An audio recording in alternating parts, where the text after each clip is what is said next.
Welcome to the original Gangsters Patreon members only 2024 holiday season Mafia travel blog with your boy Burney, going across the country, dropping science about mob activity and little nooks and crannies of the country that maybe you didn't know about. And I either knew about or when I got there, I learned more about.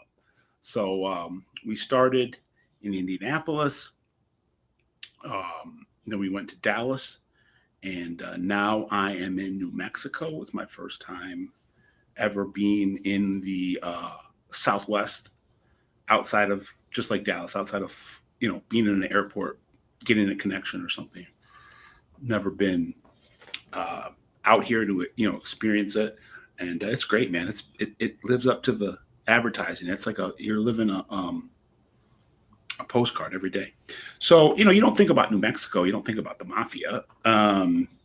If you follow, my brand and you're checking in on OG Pod or Gangster Report, I did something a couple months ago about the Bonanos and the Gambinos in New York having some action in Albuquerque back in the 70s and 80s that we didn't really know about.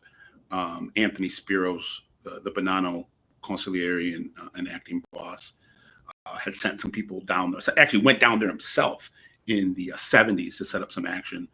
He was sent there by Carmine Galante.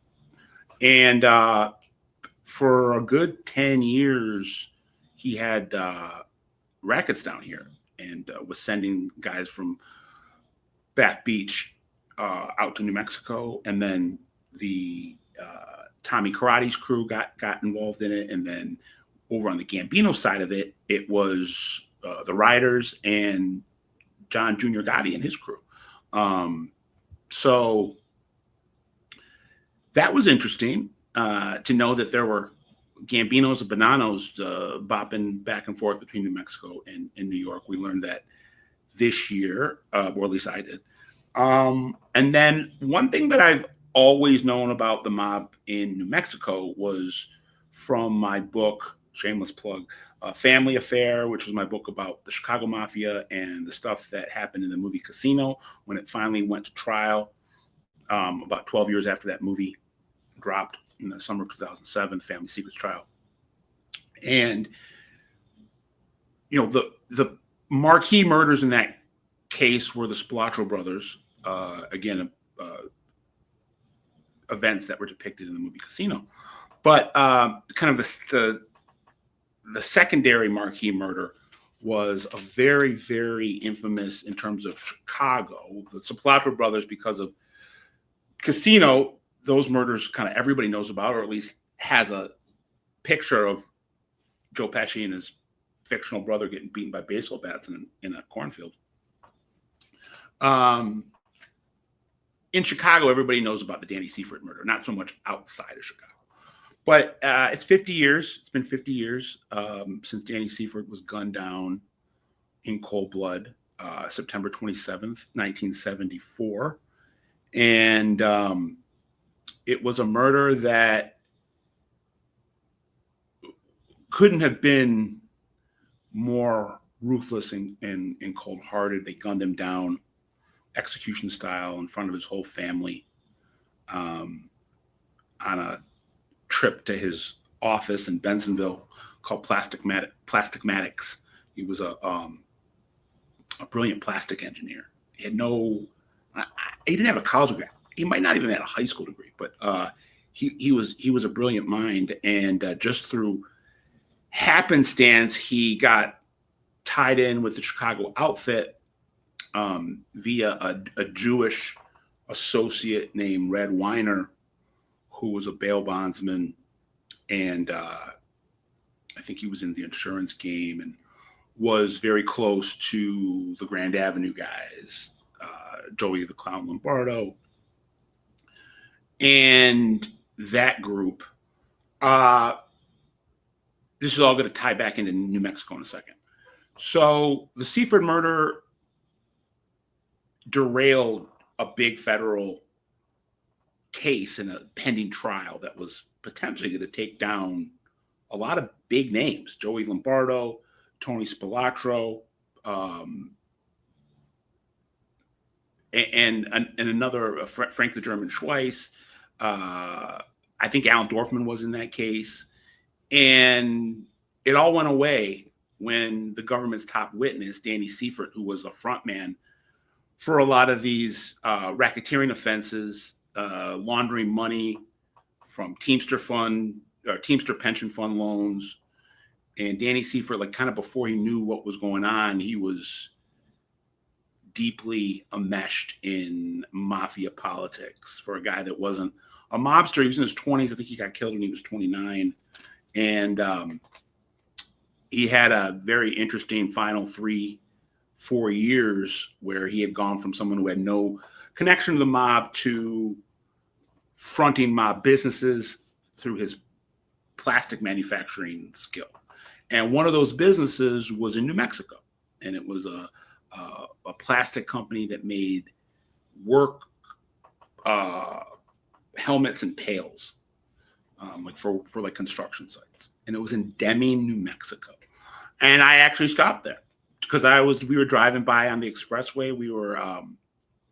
We stayed in Las Cruces, and we saw a little bit of that area, which is the second most populated city in New Mexico behind Albuquerque. It's where New Mexico State is. And on the way from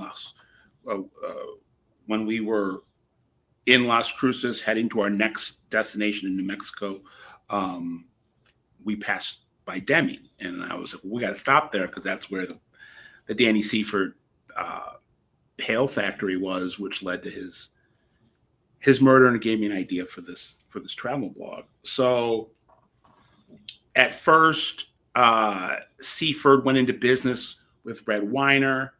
He had met him when he was doing some like carpentry work for Red Weiner's personal residence. They struck up a conversation. Weiner backed a company called International Fiberglass, along with Milwaukee Phil Aldericio, one of the most venomous mob hitmen in Chicago, in Chicago history, and a mentor to Tony Spilotro. And Seifert had no idea he knew who Red Weiner was. He didn't know who Felix Aldericio was.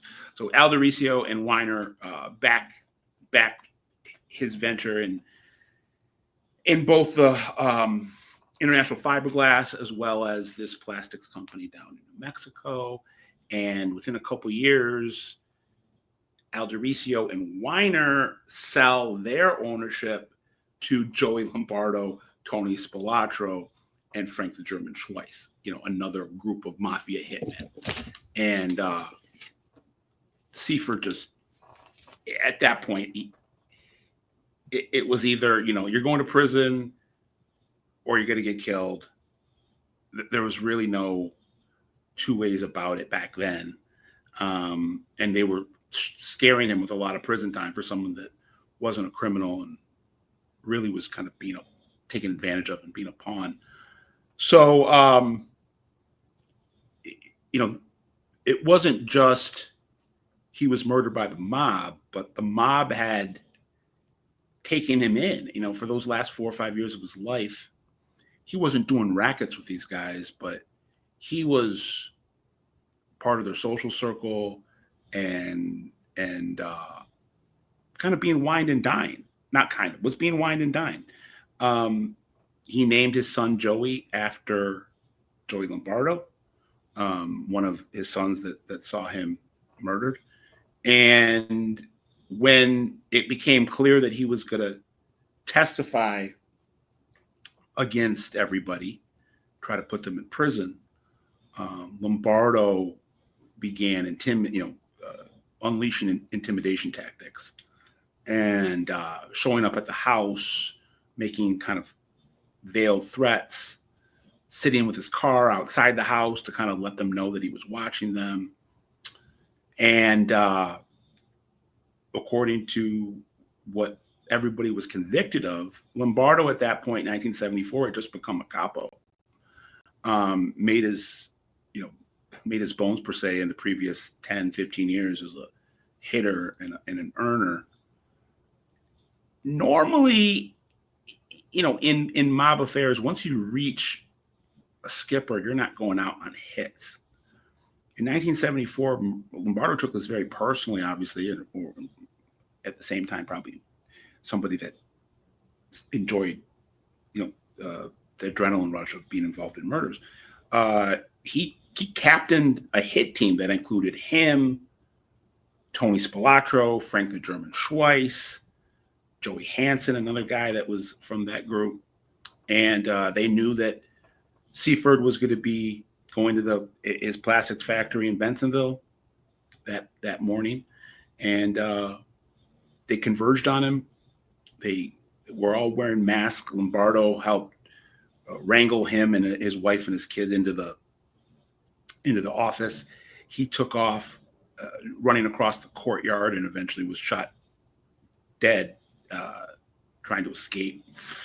And that's what proved the undoing for Joey Lombardo. I mean, it took 30, 40 years, but that's what was his undoing. At the time, it worked out. And within, the trial was supposed to start like in a week. And once Seifert was murdered, all the charges were dropped. And according to testimony at the trial 07 that I covered, Lombardo showed up at a driving range, or maybe it was a round of golf, one or the other, at a country club the day after. So it was September 28th, 1974. And the guys he was with, he made the comment, that motherfucker won't be testifying against anyone now. So they were able to tie Lombardo to the hit car via a fingerprint that was on the car rental paperwork. They also tried to tie him to DNA that was left in a cigar and a mask. Spilotro was allegedly driving one of the getaway cars and almost clipped somebody coming out of, there was like 2 or 3 cars. And I think he did clip someone coming out of the parking lot. But Spilotro was killed before he could answer for this. Lombardo did some prison time in the 80s for racketeering related to Las Vegas and the Teamsters Fund. He came out in 92 and was free until 05, became consigliere, and this brought him down. And it all tied back to a plastics factory in Deming, New Mexico, that Seifert originally invested in with Irv Red Weiner with a silent backer in Milwaukee Phil. But before he knew it, he was business partners with Lombardo, Spilotro, Frank the German. It was a whole cornucopia of killers. So I thought that was kind of interesting to talk about. I'm going to be in Arizona next, and I'm going to tell a story about the Chicago mob and point shaving in Tempe, Arizona, back in the 90s with Arizona State. I hope you guys are enjoying this. I'm having a good time with it. And we're going to be doing this for the next couple of weeks. So come back soon, and we'll have another episode of Burney's holiday Mafia road trip travel blog. Scott Burnstein, I'm out.